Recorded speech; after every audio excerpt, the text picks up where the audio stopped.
You know All what right. I mean? If you're good to go, I'm good to go. I'm good. I'm ready. All right. I'll just adjust my chair. And sorry. I'm good. Hello and welcome to the show. My name is Ryan, and joining me today is a guest, our first guest, actually. Invisible, or the guy that runs Invisible. Yes. How do you spell that? NVZBL. And where can we find you? You can find me on Instagram, nvzbl.la. All right. And is that your, what is your preferred name, I should say? Um, you can just, man, I don't know. Y'all can just call me Invisible Guy. Any name works with me. I don't really Mr. care. Invisible? Mr. Invisible, that works. Okay, Mr. Invisible. So why don't you just, tell me a little bit about yourself? What do you do? All right, so obviously I run Invisible. First and foremost, I am a graphic designer. That's most of my work comes from like just graphic designs, and then I put that into clothing, fashion. The clothes are they're cut and sew, so they're made from scratch. They're we designed the cuts. I designed the cuts.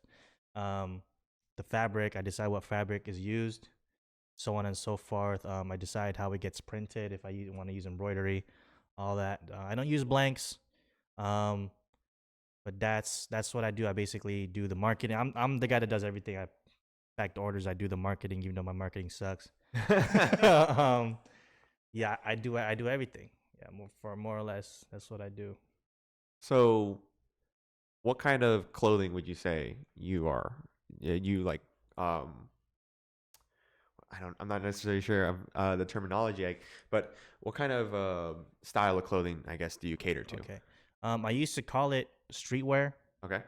Now I'm kind of leaning towards well, it's still technically streetwear, but I'm kind of calling it my own term, calling it anywhere, because it is heavily anime inspired. For most of the stuff, I do have work that's doesn't seem like it's anime inspired, but I'm just gonna start calling it anywhere, just because it's definitely not those like those anime shirts that you see like at some otaku outlet. It's just printed. We don't do it like that, but I mean, I guess you can still call it streetwear. I just don't want to use that term because some people get it's not streetwear, but what can I do? And what would you say like an average day is for you, like in that kind of workspace? Okay, so I used to have, because I'm a graphic designer. I do freelance graphic design work. I used to stay up really late. I have like clients from like the other side of the world that like have me waking up like or I'll be up like up to like 7 a.m.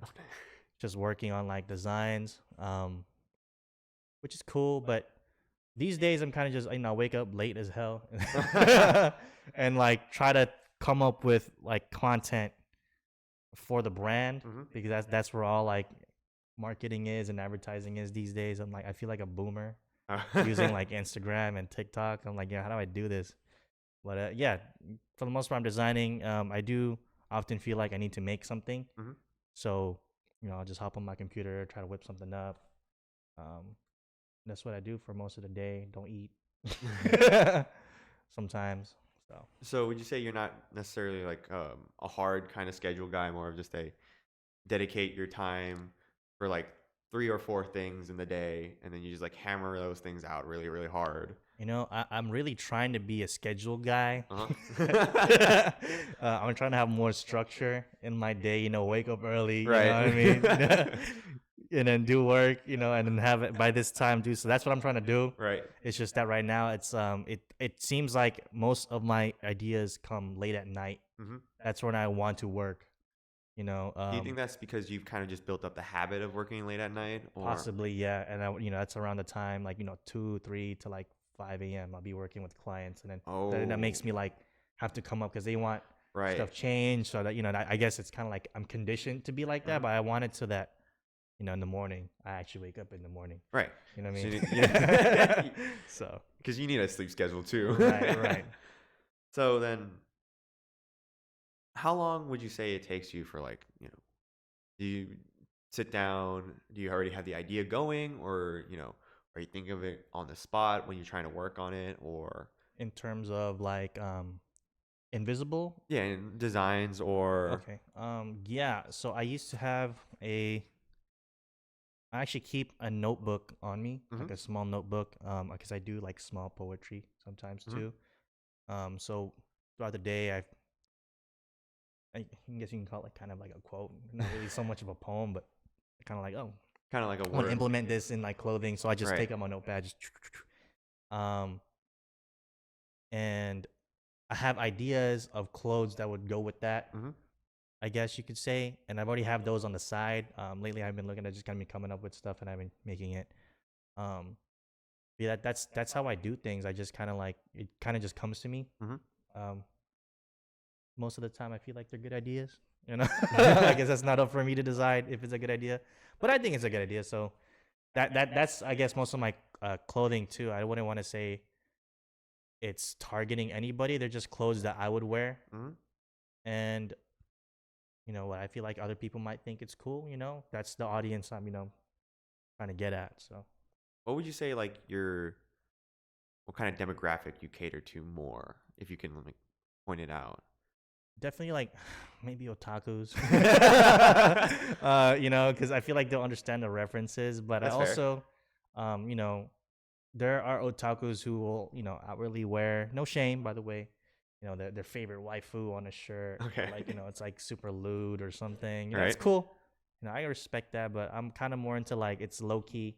You can wear it outside, it's safe. You know what I mean? It's not super lewd, and people who watch anime will know like the reference, will understand the reference. Um, but I'm also trying to explore stuff outside of anime, kind of like Japanese culture, Mm-hmm. and just street culture as well.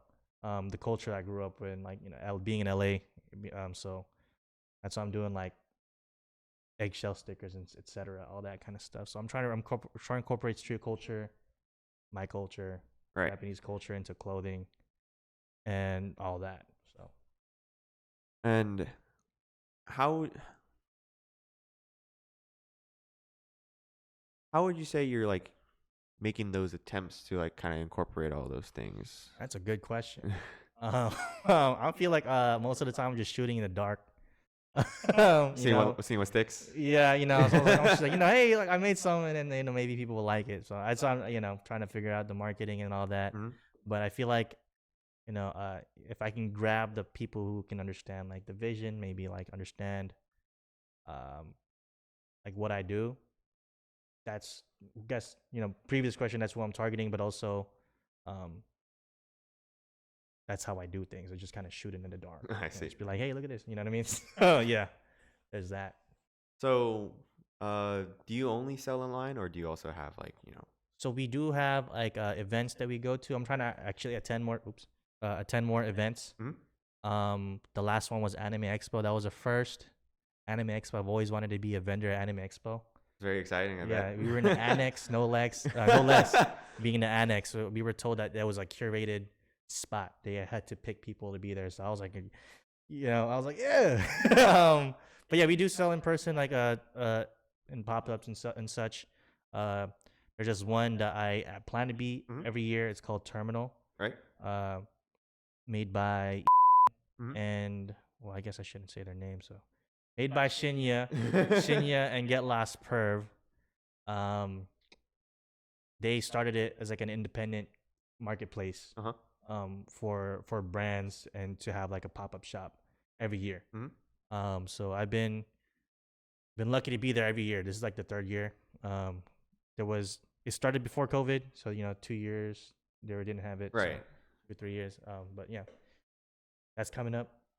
That's But I'm exciting. trying to go into more events besides those that where I can sell in person.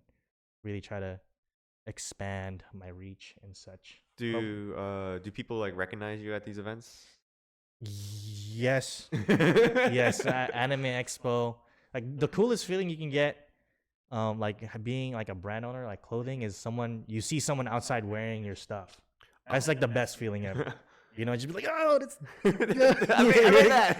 that's my shit. You know what I mean? So, at Anime Expo, I did see like a few people like that, and there were some people that came up and say like, I've been here for years, and that just makes my heart melt. You know what I mean? So, but yeah, I do see people.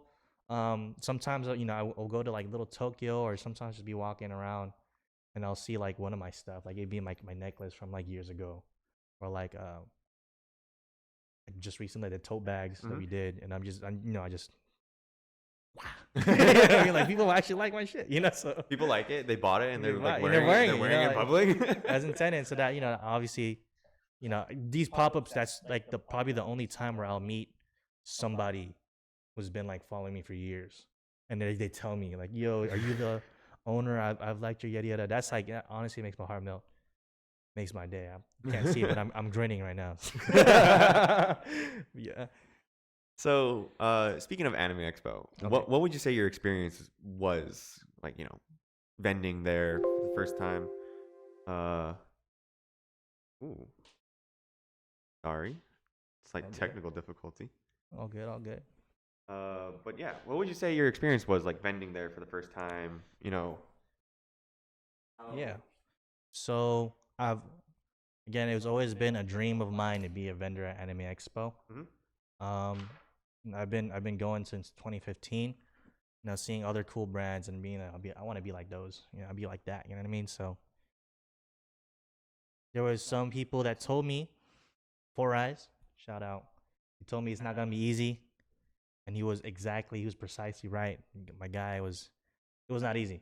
And there was a lot of hiccups on the way. Actually, I signed up to be a vendor at Anime Expo like early, like December of last year, but we didn't get the notification that we were in it until like a month before, like the end of May.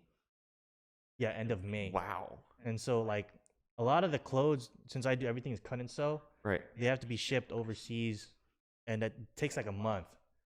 And so having getting that email saying, "Hey, you got in," like just a month before, I was like losing my mind. I was like, ah! Yeah, that's not a lot of notice for right. them And to give you. I'm a small brand. I feel like a lot of brands in there were like Much they had more prepared structure. or Yeah, like they had more structure. I feel like. established. Exactly. So they had product ready. I didn't have any product ready. So I had to I had to basically, tell the manufacturers, hey, help me out. Please, like, please. please. This is like the biggest break, like Right. I always wanted to do this. So I mean, what else are you gonna really do, right? right. So luckily everything came in on time, like literally the week before or the week of. Was it like crunch time? It was crunch time, and I have like a 3D printer at home, so like I don't know what to bring. I mean, I had like one pop-up prior to that. So I don't have, or maybe two pop-ups prior to that. I don't have much pop-up experience or like, being a vendor in person. Right. So especially one that's lasts 4 days, right? It's only been like 1 day. You can bring like a few things here and there, but one that lasts 4 days, I was like making stuff. I was like this on like Blender, making like, like stuff for the booth. Right. Little signs and such, and it was a crazy experience. I passed out after the first day because man, we didn't know we were we just weren't ready for day -0 had problem. Day -0 or day -1 it was called for the vendors. And then there's day 0, then in day 1, and then yada yada. Had issues day -1, and I was excited. What were those issues? I don't know if I should talk about it because I feel like I'm gonna be calling somebody out. Basically, I didn't get. Well, I'll talk about it. I mean, you don't have to name anyone in particular. Right. So, I mean, yeah, I guess. But what happened was in my emails, they said that you get a vendor pass for buying the booth, and you get 2 complimentary passes. Just to anime, just to have, and then you can buy 2 more if you need 2 more. Okay. So I was like, oh, it's cool. That's like 3 passes, right? So when I had gotten the passes, I only got 2, and then I sent an email saying, hey, I'm gonna get like the 3rd one when I pick it up. And that's what I would assume, right? Because it comes with the booth. That's what the emails explicitly said. Like that's what they said, particularly. Like I'm not reading it wrong. It said 1. That's what it said. Right. So, and I had a few homies, like close friends that wanted to help out, and so for 4 days you have to figure out, they have to not work, they have to take call days off, Right. right? So I had to figure that out, and then when I had come to pick up my badges, um, I didn't get that third one for free. Right. I had bought an extra one too, so I was supposed to get 4 passes total. So I was like, yeah, something ain't right. This is what the email said, and I was in line, like I was like one of the first ones in line too, Mhm. to get the badges. They kind of shrugged me off the first time. It seemed like that's just what it seemed like. If you're watching, don't come at me. That's what it seemed like. She was like, yeah, whatever. She called like her boss, and then like that, yeah, you said it. Mind you, I sent another email later, before I picked up, asking, hey, like I'm gonna get 3 complimentary. Mhm. I didn't open that email until much later because I was already there. After that, I opened the email and it said, hey, you're only getting 2 complimentary, not 3. And I was like, oh, that don't make sense. That's what you told me I would get 3. Right. And I bought an extra one. So I got 3 of the 4 out of the 4. And I was like really upset. I was like losing my mind. I was like, like again, because You're already dealing with so much stressful things with. yeah, it's just also like the friends that wanted to help, they've already taken those days off. Right. So it's You not know, like so I you can't can. screw them over. You know what I Yeah. mean? So that would make me like the jerk. So I was like stressing out. I was talking to people on like Instagram. People were reaching out. I was like telling them, am I stupid here? Like, Right. this is what the Am email I said. the one who's like, crazy? Like. and then people was like, no, you should have gone yada yada. And I was like, oh, I'm not stupid. So I'm walking around. I'm still there, mind you. I'm walking around looking like clearly distressed. And this lady said, hey, do you need help? And in my mind, I was like, she won't be able to help me, When I told her my situation, I was like, oh, I completely understand. The best I can do is put you back in line. And I was like, I figured. I was like, you know what? I'll give it a shot. I'll be in there. So I waited in line like an hour and 30. I think I'm pretty patient. Like I won't complain. So I just stood there, and I almost talked to the same person that, again, it seemed like she shrugged me off. But if you're watching, I'm sorry. But it was a stressful day because I'm dealing with a lot of people, right? So Right. I understand too. I was gonna end up talking to her, but I ended up talking to this guy, and I told him my situation. Like, hey, man, and they kept a smile on their face. Everybody there kept a smile on their face too. So I was like, I didn't want to be like a jerk, like a Karen. Everyone's being so nice. Right. I didn't want to be like a Karen. Like, I know. I was like, I was like, hey, I know you already told me to, fuck off earlier, but just look at the email. So he reads like, yeah, I get it, and he says, this guy told me like, if it was up to me, I would just give you the ticket. Right. But, I understand that there's protocol too. So I'm like, I get that you can't just like there's give protocol, it. you know, so. Talked to the lady again that shrugged me off. She called the boss one more time, and I was like, and I gave her my phone, and I was like, okay. And she said, yeah, you're only supposed to get 2 complimentary. But then he's like, okay, you say that, but in the email you said otherwise. So I was, that's what she's talking to him on the phone. So basically they told me, you just gotta have to buy the extra ticket, and I had a budget. Like I ain't rich like that, Like I have a brand, but I'm not like cool like that where I could like, just willy-nilly spend and like, have that written off. Right. I have a budget, you know what I mean? Like, and that it was like $50, $50, $100. I forget how much it was, but it was out of my budget.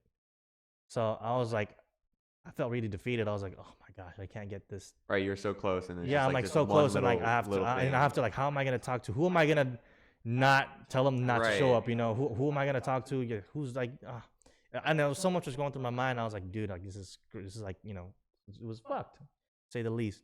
But then I hear, hey, my name, like he says my name, and I was like, oh, who's this? And it was actually the guy in the email. He was like the I guess the manager, I guess you could say, or their boss for that particular area.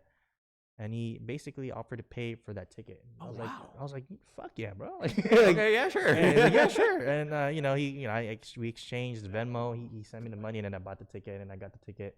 That's a real lucky break. Yeah, and I feel like what it was is like it was like a kind of like a test, because I'm honestly, I feel like I'm not that nice of a person, but I was being extra nice that day. I feel like that really gets you like a long way, because I wasn't like yelling at anybody or anything. Right, so. you weren't taking out your frustrations. Yeah, on anyone, I it's understand, not like they deserved it or anything. Right, yeah. I was like, I understand. Like it was like just being a cool the dude. guy was probably dealing with a lot of emails and all that. So and then everybody else is. And they probably felt bad because like I don't think you were necessarily in the wrong too, because you had the email and they read the email and they saw it. So yeah, no, it makes sense that they would want to try and right, and there was a lot of like, he find an said, she amicable said, like with the solution. emails is particular. So I was like, and he paid for the ticket, so end of the day it worked out. But I was stressed out after that, and so we got the ticket and went home, and then like I was day 0. So day -1 was you were allowed to, because I was in the annex. There's a whole setup for that, like different groups. But I was in the annex, so we all just can go in. I didn't set up that day. I set it up on day 0. Okay. And I was too excited, so I couldn't sleep. And I had a homie. We brought everything into his car, and I said, "Look, the plan is, we on day 0 we go early in the morning so we can be the first and just set up. I mean, go home and go about our day." Right. And whatever I can, because I'm thinking about what if I'm missing anything, so on and so forth. It was like 5 a.m. My guy shows up. Everything is already in his car. We go. He found the parking again in the emails, a little bit weird, a little jank. We got the parking though. We got really close to the venue in Kentia Hall, like right as the entrance of the annex. It was perfect. We got in. We set up. And mind you, like I only had like 3 pop-ups prior to, and they're all been different setups. So I don't have one setup for every pop-up. So that was like a trial run for me too, setting up. Excuse me, but so we spent like maybe 4 or 5 hours in there. Damn. Just putting everything together, because I didn't know what I was doing. Right. You gotta like. Yeah. I had an imagination. I was like this is how I imagine it to be versus what it's gonna be like, So doesn't always. But it turned out. I mean, to me, it was funny because I posted it and my friends were there, to my homies who helped me out. My homie, he was like, "It's not jank." I kept calling it jank. To me, it was jank. I was like, "This is a jank setup, right?" But the more I looked at it, I was like, "Yeah, it's not as jank as I thought." Right. It's actually pretty good. Like completely winging it, like just putting it out there. And we left around maybe like 4 p.m. We were there early. We were like 6. So it was a long time. 2 p.m., 3 p.m. We ate, went home, and I was at home working, thinking about what I might be missing, looking at the photos. Like I tried to vlog too, in my attempt to make more content. Man, I'm just not good looking enough for that. But I was like trying to come up with stuff, everything I need, and I ended up not sleeping. Oh. Again. So I got like an hour of sleep. Day 1, it was the day of, so I was like, all right, I'll meet you guys here, yada, everybody's going. We get there early. Well, I was a little upset, one, because we didn't get there as early as I wanted to. Okay. But also I didn't get any sleep, so I couldn't. So you're just a little. I was grumpy. a little cranky. I was cranky. Yeah. And I think everybody noticed it. When we got there and I set up, and I'm like stressing out. It's like first like big event. This is I think Anime Expo is like the biggest like anime convention in California. Yeah. Right. So I was like, it's got to be perfect. I'm a perfectionist. So we set up, and then we start running it. I had like set up like breaks for my homies who volunteered, and I was like, you take a break, an hour break, and we didn't bring any food. Damn. And because we thought we'd be able to eat there. That was the biggest mistake. No. So not being able to sleep for like, I guess 3 days, right? Yeah. Day -1, day 0, day 1, 2 days. No food. No food, because we skipped breakfast. I don't really eat breakfast anyways, but still no food. In the afternoon there was no food because there was just lines. So like one of my friends came, because everybody was cranky at this point too.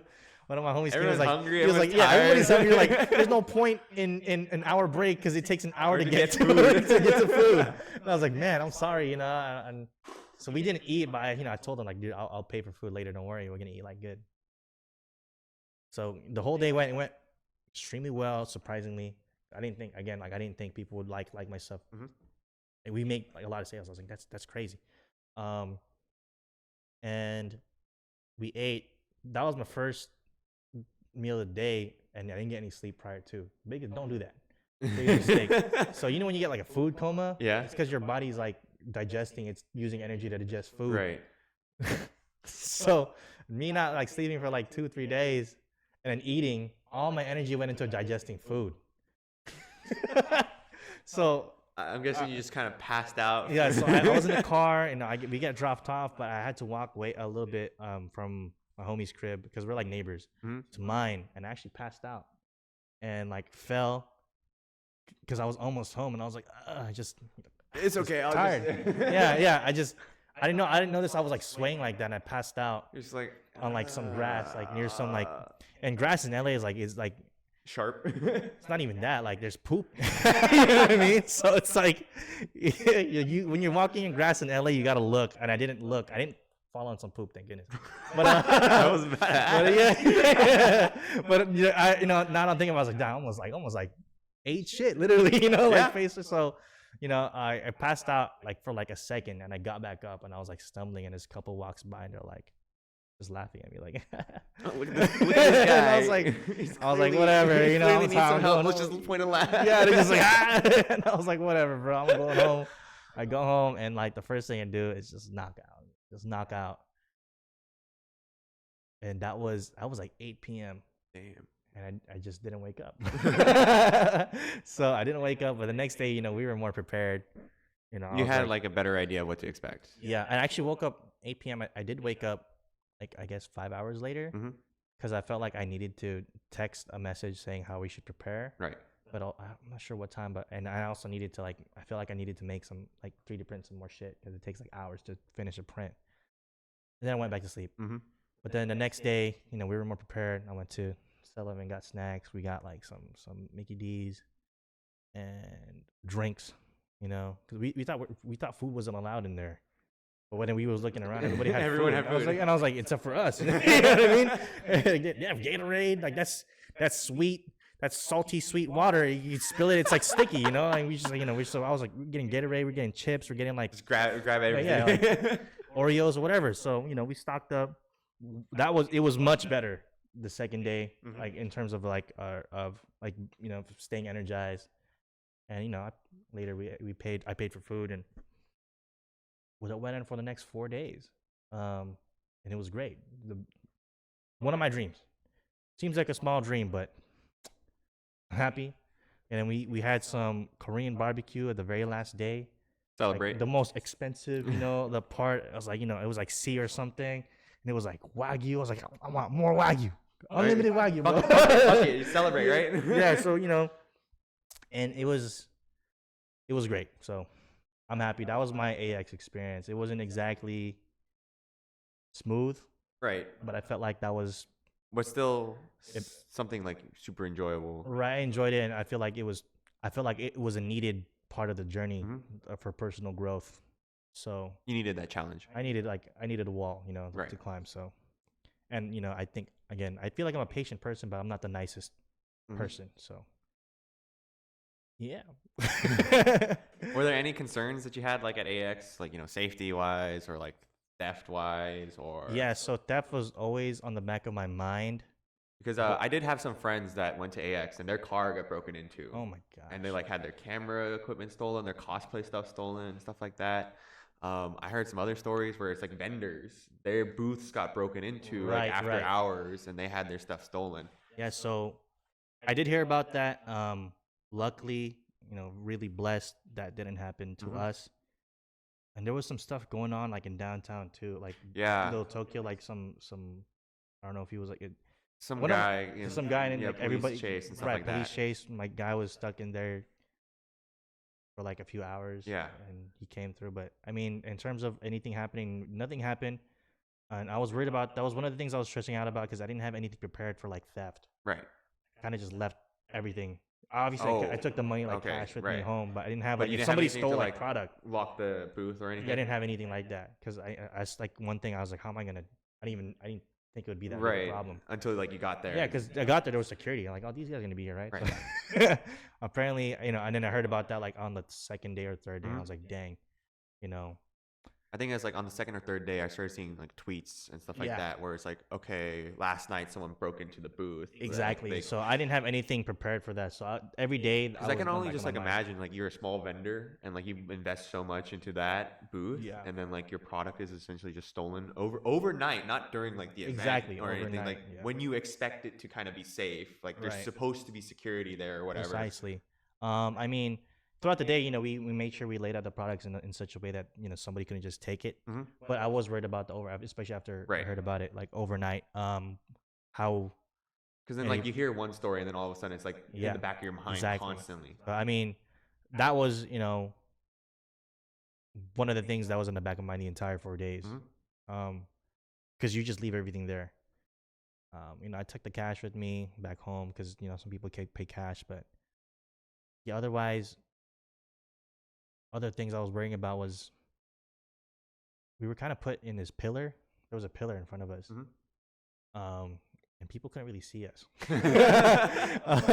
And so you would think like, oh, it's a pillar. So like, it was a curated location, but not the curated not people, the best curated not the best location. I was like, you know what? So the pillar, there's a group next to us, and the pillar wasn't overlapping theirs; it was more like overlapping ours. Wow. And so I was like, man, like, if you came in one direction, you basically could see us, and then like we would disappear. But if you went the other way, you were in. Yeah, you were perfectly fine. So I had my homies who were there. That's like sign spinning. We were handing out stickers. Oh, okay. More like I designed the stickers to have the QR code for your shop. For my brand. That was kind of doubled as our business cards. Oh yeah, that's right. Just really smart. Yeah, I was kind of like, let's just tackle two. That's all I'm about. Two birds, one stone. Exactly. Right. I'm all about like saving space and like how I'm gonna also, utilize I feel like everything. QR codes now are just the more savvy way of doing things. Exactly. You can just have so much more information. Precisely. I wanted to have my own like branded bags to like for products for when people go and like think they buy something.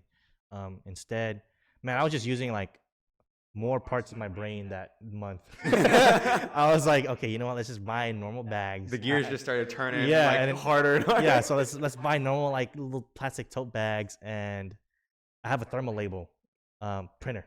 And so I started like printing design on the thermal label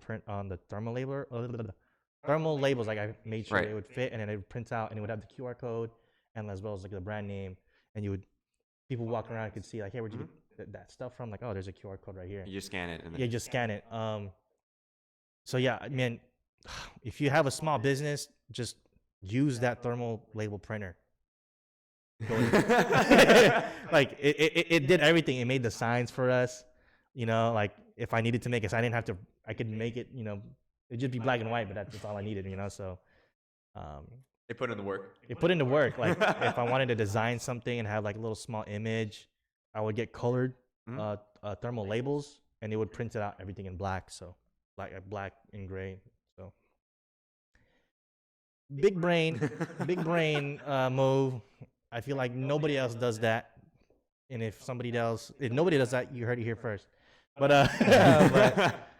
but yeah, honestly, I just used that to my advantage. But yeah, again, that was most of the experience. It was just kind of like, what do I need the day after? I was stressing the entire month, bro. I was like losing hair or something. Overall, you're glad you did it. Yeah. I mean, you accomplished it. Essentially. Yeah. There's no alternative. You did it. Absolutely. It's still. Did you sell out or was we sold out on one of the shirts and two, 3 products. We sold out on 2 or 3 products. Again, super high. I didn't think we would sell out at all. We had like Pachita shirts. Those sold out like on the second day. I feel like that would be like super popular. And it was, on the second day, there was only like one size left. Oh. So it was basically sold on the first day, and we don't restock. That's another thing. We don't restock. You had what you had. We had what it had. So there was kind of like an Anime Expo exclusive. We had like kimonos that we sold out. I didn't think it would sell because, but yeah, a lot of stuff that I didn't think would sell out sold out, and I didn't think I would sell out. I mean, still at all. Still very exciting just to have anything sell out. Yeah, yeah. So shout out to like the 50 people that have like the Cheetah shirts. Yeah, I should have made more of those, but there was only 50, and I think that's all I'm gonna make. So. So, moving on from like I guess AX. Okay. What has like the journey been like for the past few years? What are your big accomplishments? Biggest hiccups, things you kind of regret, or you would, if you could go back and do a different way, like you see now with the experience you have, you would do. Yeah, man, it's been anything but easy. I feel like I'm the kind of person that always gets the short end of the stick Mm-hmm. every single time. Um, oh man. But the biggest hiccup was 2019. We made floor mats. Everybody was doing rugs and stuff. Mm-hmm. But we did floor mats that had like a liquid inside it. So when you stepped on it, it would like displace. Right. It It's was like a little cool. jelly thing. Yeah, it's super dope. And it was kind of like my way to one up everybody doing rugs. Like Right. doing rugs, whack. No offense. No offense. No offense. No offense. But it's competitive, because you Right. have your brand homies are also like, trying to come up. They're trying also to really do creative. trying to do something. Yeah, they're trying to change the game. innovate. Right. So I was like, I'm doing formats with liquid inside. So I did that, and the biggest hiccup, there was a few. There was a lot of stuff. That was around oh man, I sold it for stupid cheap. It was $35 a mat, and if I you feel buy like that's cheaper than like a lot of rugs it, too. rugs were like going for like $200, $300 each. I was like, you can buy one mat for 35. I guess it was like 16 by 16 or 14 by 14. It was a square, Right. but you would get more a discount the more you buy Mm-hmm. after the second one. So if you bought third mat, it would be like a discounted price. And it was up for pre-order because I didn't know how much exactly of each, because it was like 6 different colors. Mhm. So it was up for pre-order. And then Trump was like, let's start taxing China. That's where the mats are made, right? And personally, it made sense. I was like, okay, well, China taxes us, so why don't we tax them? But they retaliated, and now the prices for the mats were a lot more than what I had. Basically, I had to pay out of pocket, and I kind of just like people already pre-ordering it like 2-3 You weeks kind in. of just got shafted. Like, Yeah, really so I was like, I hard. can't just be like, hey, I have to raise the prices. Right. Sorry, you pre-ordered for this price. Exactly. So I couldn't do that. So I was like, you know what, whatever. Kinda just had to It wasn't even a lot of profit. It was like maybe like fucking $7. Excuse Mhm. my language. Like $7 profit. How many did you end up selling, or how many pre-orders did you end up getting? I had over 600 pounds of it. So like a ton of mats, which is honestly, it's funny because it was like the most amount of sales I've ever made online. And it completely screwed me over. You know what I mean? And so I had, man, I take money out of like savings to like just to ship the orders. When I got the mats, they were heavy because there was a liquid inside them. I couldn't sleep in my own bed because my room was covered in it. And I got the mats, I tested them out, and I was walking out and I got cut my toe on one of the corners. And I was like, I can't send it to them. All like of a sudden, this. you're selling a safety hazard. Yes. So, on top of the fact that you got to tell people not to drink whatever's inside it. Right? Right? But you tell them anyway it's non-toxic, right? So now it can potentially like hurt you. So I had to, for every single one, I had to like sand the corners down. How long did that take for like one? It took like, it was some tough plastic. It took like at least like. What did you use? Did you use like sandpaper, or did you have like a belt sander or something? Man, I started off with sandpaper, but then like after like maybe like the 50th like paper, because it was smoothing it was out. smoothing. I was like, man, right? And you have to do it with different grits, Yeah. It was like 600. I started off with like 600 grit, and it Uh-huh. would go up to like 2,000 grit. So Right. it was smooth. Oh, but the more you sand it, like it was just a pain in the butt, man. And it would take like maybe 15 to 20 minutes per one mat, Dang. and then So you're just there 5 minutes on one right, corner. and then I would be packing the orders, and then I completely forgot about another hiccup. I was just getting, man, It's just like shot in all one angles, after you know? another. I forgot to. I was using USPS for shipping. Mhm. I did not put the right price. It was cheaper. It was like $16. Oh no, it was like I said shipping was like $10 most. It was not. It was like 16 to 20, Dang. depending on like if you're like East Coast. Right. The further you go. Right, and I was using USPS, which is not the best one for large orders, like Mhm. large items. It was UPS for ground shipping. And then I 'Cause forgot then you about have like, what is it, overweight package or something like that? yeah, and so like for a 6-pack if you got one of each color, it was like $40 using USPS, but it was only like $16, like at least for UPS, but I was charging people like 10. Oh my god! So Right? either way, you like that's another thing you kind of had Yeah, to take out. and I of. completely forgot about the cost of the boxes, which is another hiccup. Which is I didn't add that to the the price because I just Did wanted you at least everything. have packing materials? The boxes I didn't have, so I had to buy the boxes, and it was probably like $600 worth of boxes Oh my god! out of pocket, right? Because we didn't make we made negative profit. You know what I mean? I made negative profit. But at least they sold really well. Yes, they sold really well at the cost of my sanity. Yeah. So yeah, that screwed me over, and I shipped everything. It took like 3 months to ship all Damn. orders, and I was like at home religiously doing it every day, Mhm. day and night, sanding, cleaning. Some of them had tape, and the tape was dirty, and then in turn made like the The mat dirty. So I would dirty, clean it. so you I had to clean clean it out, and then at some point, because there was 6 different colors, you had to stack them up. Mm-hmm. At some point, the boxes weren't as organized, so like colors were mixed in with other colors. Ooh. So and again, like there was no room in my room, Right. so there was just no room. So I was like looking for the color. It was just a shit storm to say the least. Mhm. But I pulled through. And around that time, I was on a 2-year hiatus, just because I felt so ashamed of like having so many hiccups Mm-hmm. for one product. Right. But on top of that, I was also scared, like, what if this happens again? Right. And on top of that, I was like, what if people don't like my stuff? Mhm. So I had a lot of projects ready. I had bought like a lot of samples. I had shoes ready too. Like doing your own custom shoes was like a big flex. Mhm. I felt like it was a Right. big flex because everybody else was doing custom shoes. It was like some Nikes like rip off or something. Right.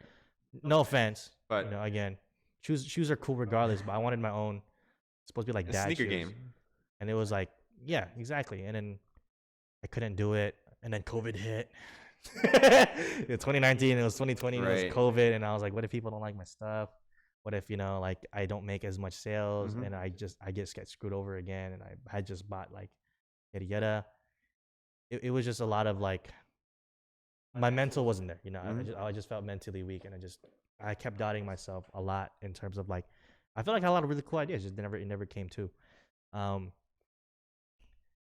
At some point, the first thing I did actually coming back was like Terminal 2 pop up. So, How did you get that? Get Lost Perv and Shinya, they invited me to do it. Completely like not knowing if I was going to be able to, because they knew my Right. situation. They just like, hey, we have this. If you're in it, you're in it. So I said I was going to be in it. Okay. But I also didn't know if I was going to be in it. You know what I mean? You just said yeah, I yes just said to yeah, the I'll do it. opportunity. Yeah, I just took it, and I didn't really know what I wanted to do. Mhm. So I came up with it was like maybe like 2 products. It was like a chest rig. I had just got into airsofting during the 2-year hiatus, so I wanted to implement my hobbies Mhm. into like, I guess, clothing. On top of the fact, anime, Demon Slayer was really big, so I came up with. It was a reference to Demon Slayer. If Demon Slayer was like in the modern area, they wouldn't be using swords; they'd be using guns.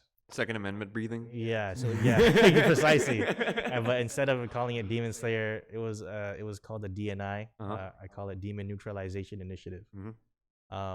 So I made like patches for it. So maybe like 3 items. So I had like patches. It was supposed to be like military core, and a chest rig. There was not many chest rigs, so anybody that has those chest rigs, you have like one of the most limited pieces ever. There was like maybe like 30 of those, 50 of those.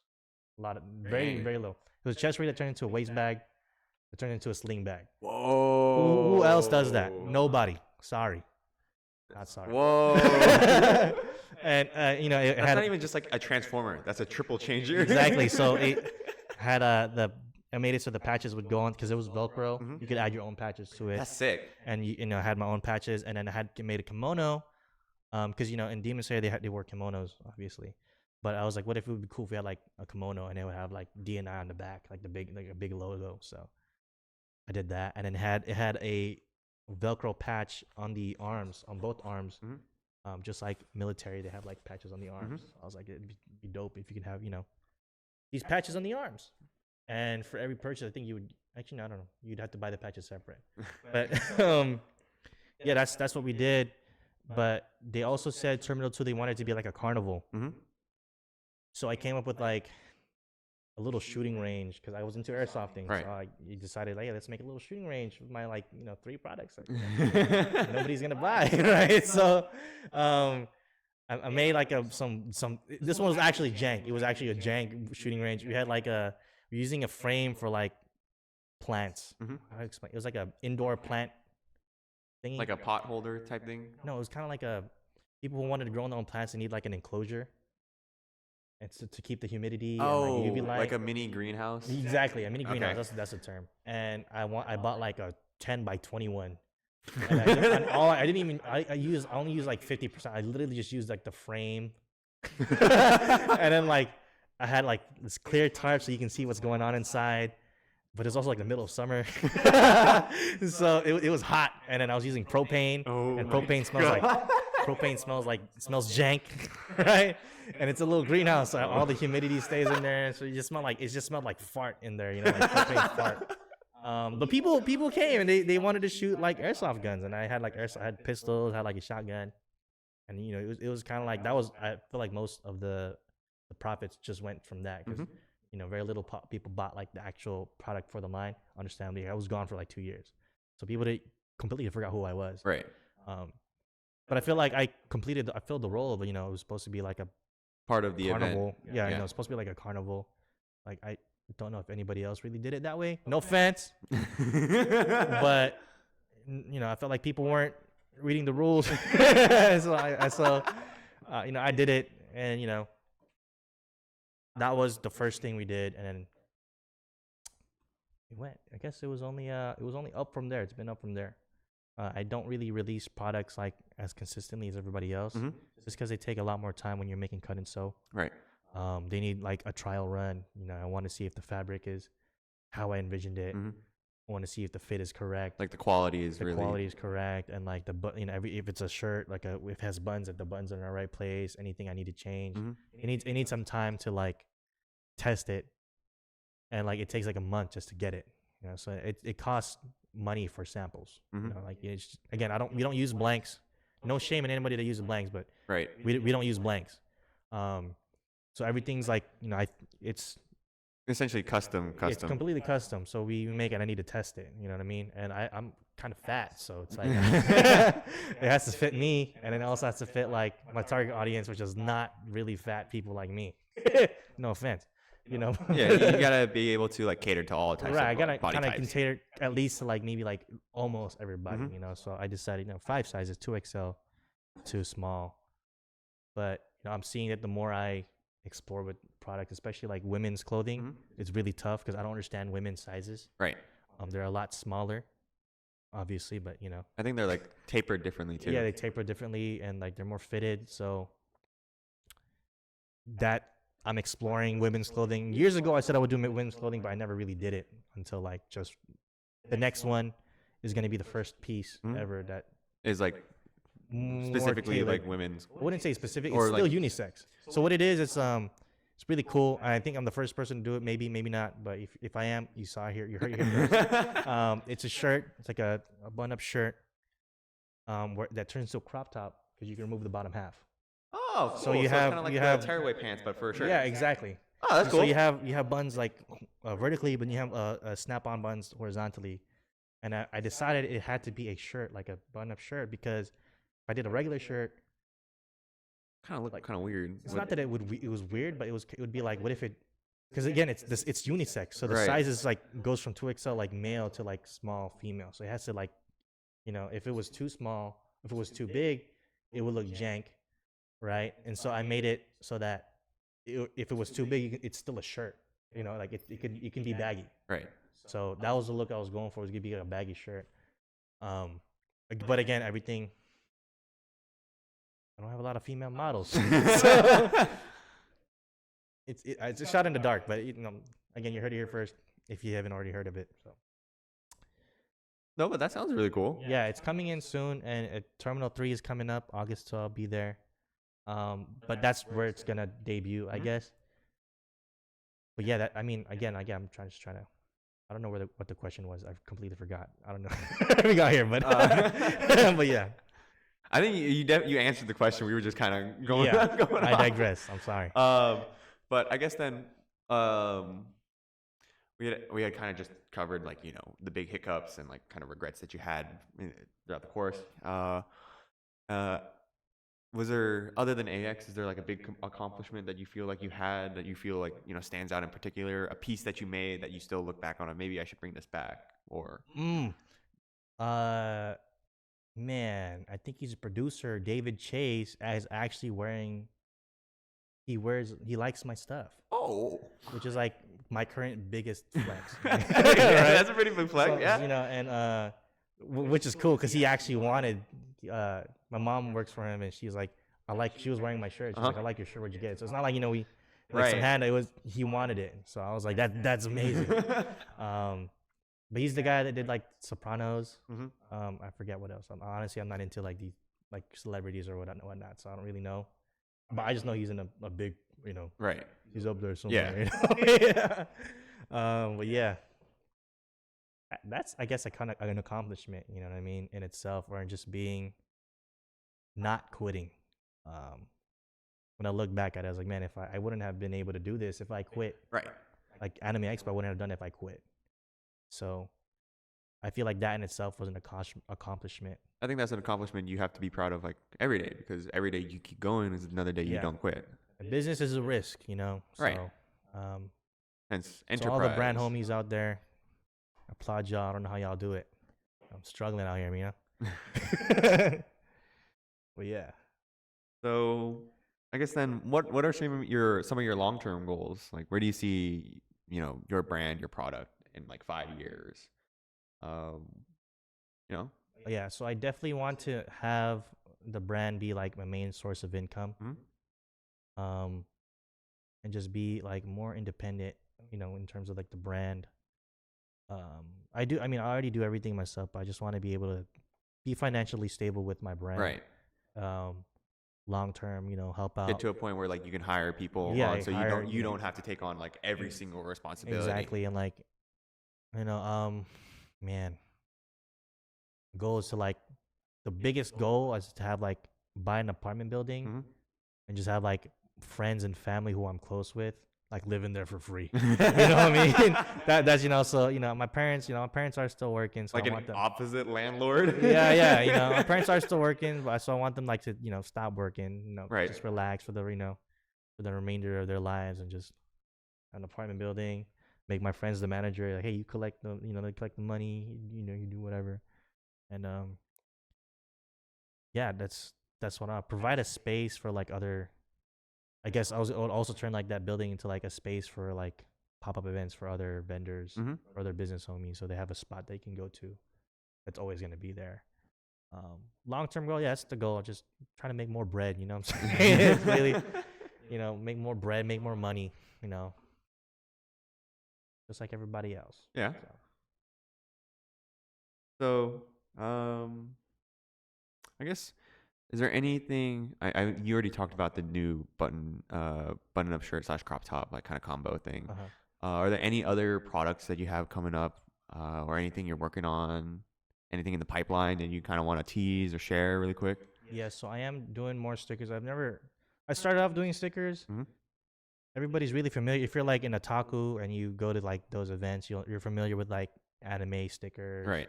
I feel like sticker culture in general, especially in like Los Angeles, is this whole Right. kind of thing. Yeah, I got sick and tired of that. So I wanted to, go about it in a different angle. There's some really cool stickers out there by some of the brand homies too. Like they change like that. You look at it in an angle, they change. Mhm.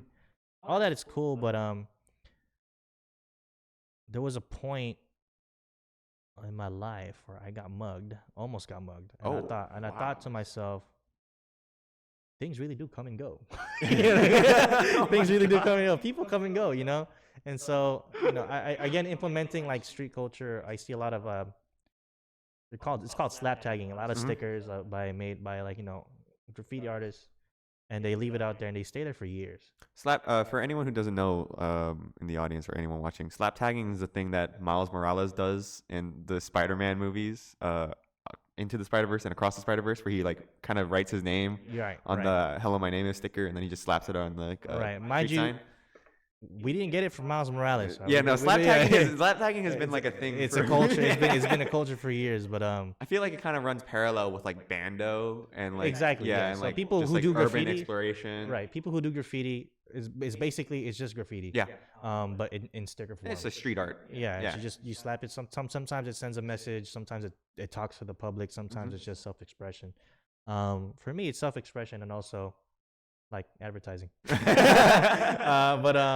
Get the QR code on there. yeah, it's got a QR code on it. You know, we don't. I'm not saying that I do it. I don't do the vandalizing, but I do give out like the stickers.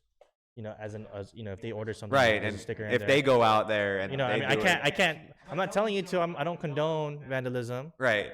You know, But if you go out and do it, I can't stop you. So what can I do? Completely up to But also like one of my favorite. Man, I feel like I'm getting a lot of hate for this, but one of my favorite slap taggers back then was Zip Gun. Zip Gun is such a cool name, right? but he also ripped off a lot of just like mangas and made into like stickers. I feel like, back then, for me that was acceptable because there's a lot of slap taggers that make their own art, which is really cool. But I like Zip Gun because the name was cool, Right. but also it was something that it was in line with. I watched anime, I read manga, so seeing his like stickers everywhere, it was all over LA. I was like, I want something like that. This guy stopped doing stickers. You know what I mean? And again, like getting mugged. Yeah. I was like, things come and go. So I want something that, like, when you look at it, they're eggshell stickers. So they rip apart, they break apart easily. Yeah. And they're like that because people often take the stickers home, or they don't like you, so they want to try to take it off. Eggshell stickers, they break apart before you can take the whole thing off, so it makes it like impossible. Not impossible, but it makes it really difficult. Yeah, it's just a process, So it makes it more difficult, and people want to do it in one go. So I was like, if I'm gone one day, you know what I mean, you have one shot to put the sticker anywhere, and that's it. Right. Because like, if you mess up and the sticker goes together, that's it. That's it. You know what I mean? But it's just a testament to like things really come and go, and I wanted to have a sticker that, when you look at it, I collect stickers, and a lot of the stickers I collected over the years, they're from brands that aren't there anymore. It makes it really difficult for me to put the sticker down anywhere. Right. Because it's not like you can just go out. Right. And I actually I had a computer with like some stickers in it from a few like brands that aren't there anymore, and I was able to just heat it up and remove the sticker. Right. I was like, if I'm gone, I don't want that. I want you to really think about where you're putting this sticker. You know what I mean? Like, this sticker is gonna be there or it's not. You know what I mean? And that's what I have with a lot. I still have a lot of Zip Gun stickers, and I feel like I can't use them anymore because he doesn't make those stickers anymore. So I'm like, dude, I'm just gonna keep this sticker. Like, it's like your trading card essentially. Right. Like, look, like no hate. Anime waifu stickers, bro, they come and go. Everybody's doing it. You know what I mean? No offense. I still collect stickers, from all that. But everybody does it. So I wanted something a little bit, hey, this is not anime. Technically, it's anime stickers may not be your waifu, but it's a eggshell sticker. It's completely different from a vinyl sticker, and you can't take it off. So once you really have to think about where you're gonna put it. Like, it's a super permanent type deal. Yeah. It's like might not be permanent in some areas. I've definitely seen a sticker that was there before, and then you can see like the remnants of the sticker. And I was like, dang, someone really took like 15 minutes to take all this off, right? Like maybe 30, So, but yeah, that's just again, getting mugged. I was like, this thing's come and go. I want people to think about where they're gonna put the sticker if they have a lot of these stickers, if they're gonna hold on to it, et cetera, et cetera. So there's that. There's the part of the street culture we try to implement in our clothes. In my clothes, sorry. Yep. So then, what's the next milestone that you want to hit? Your next goal? I want to do more events in person, like pop-ups. Sugoi Saturday. Let me in. I haven't signed up for it, but if you're watching this, let me in. Yeah, more events, just more growth for the brand. Yeah, being more, I guess, knowing how to use social platforms more. Like being more Again, proactive on like proactive. I feel social again, I media. feel like a boomer, like using No, I Instagram. totally get that. Like trying to use like Instagram Reels, and I'm like, I don't know what to It's do. so much, so many things now. Yeah, and then you look at everybody else thinking like you just like it feels like it rolls off the tongue for them, you know? Like they just rolls off their fingers. I'm gonna make this content. They just do it. I mean, I can't do it like that, and it feels awkward doing it in public too. It's just like people like the dancer or whatever. So I don't know. It's hard to do. I feel like it's hard to do, but I feel like I have to shamelessly do it, you know, to expand my reach. Mhm. That's something I'm working on. That's kind of like a milestone. Be able to understand the algorithm. So yeah. All right. Well, is there anything you wanted to plug really quick? I'm not sure I have any more questions I can really ask you. Oh yeah, Instagram NVZBL.LA. Give me a follow. I probably won't follow back, but you know how it is. Business is business. You won't keep it strictly Mhm. business. But yeah, tell your friends, tell your folks. Is that the only place where they can find you? Currently, yes, on Instagram. Okay. I mean, I don't have a Twitter, but I don't use it. Or it's called X now. My fault. I guess then when would be your next like avenue of expansion off of Instagram then? Oh, TikTok. Okay. TikTok and maybe YouTube because I've been thinking about doing like vlogs, but I'm just not handsome enough for that. You don't have to show your face. Yeah, but it's like you want to eat or something. No. I don't know, bro. Have you seen those TikTokers and those vloggers that just wear a mask and they do the video like that? Yeah, I don't know. Maybe I don't know. It's You tough can totally do that. because I feel like I'm mumbling all the time too with the mask. So Oh, it sounds pretty clear to me. I'm sure. right now, you know. So, but yeah. Also follow my guy King Court Productions. Subscribe on YouTube, right? Yes, YouTube, Instagram, Instagram, TikTok. I think we're gonna have a Twitter up soon. I think that's it. That's really cool. This is really. It was a pleasure doing this. Oh, I'm glad to have had you honored on. to be I'm here. glad that you were our first guest. Yeah. I mean, this we kind of go back way back Right, for the right. most part. But you know, I'm glad that you can come on and be able to talk about Invisible and stuff like that with Mr. Invisible himself. Mr. Invisible. I like Mr. that. I like that. But yeah, no, we'd love to have you back, not just as like a guest for an interview or whatever, but have you on as a for whatever. But yeah, I think that kind of wraps it up for us though. Yeah. It was a pleasure being here. It was honestly an honor. Dope. All right, cool. Dope. So Dope setup too. Gundams. oh yeah, so you thought this was a green screen? I thought like so the first video I thought this was a green screen. I was like, no way this guy has this many Gundams. You know? Because I build Gundams too, but I don't have like I don't keep the boxes like this, you know what I'm saying? So like, this is like some otaku's like room. and then I came in here and I was like, oh, this is for real. This is not a green screen. So it was like the first thing I was like, that was not a green screen. I was like, oh, crazy. I mean, it's dope, you know, it's dope. But yeah, I guess that wraps it up. Thank you, everyone, for watching. If you're still watching, thank you for staying and sticking it out this long. I think we're like a little over an hour now we've been going for, which is pretty solid. But yeah, thank you for watching. Remember to like, subscribe, check out Mr. Invisible at NVZBL.LA on Yes. Instagram, and we'll catch you later. Bye. Toodles.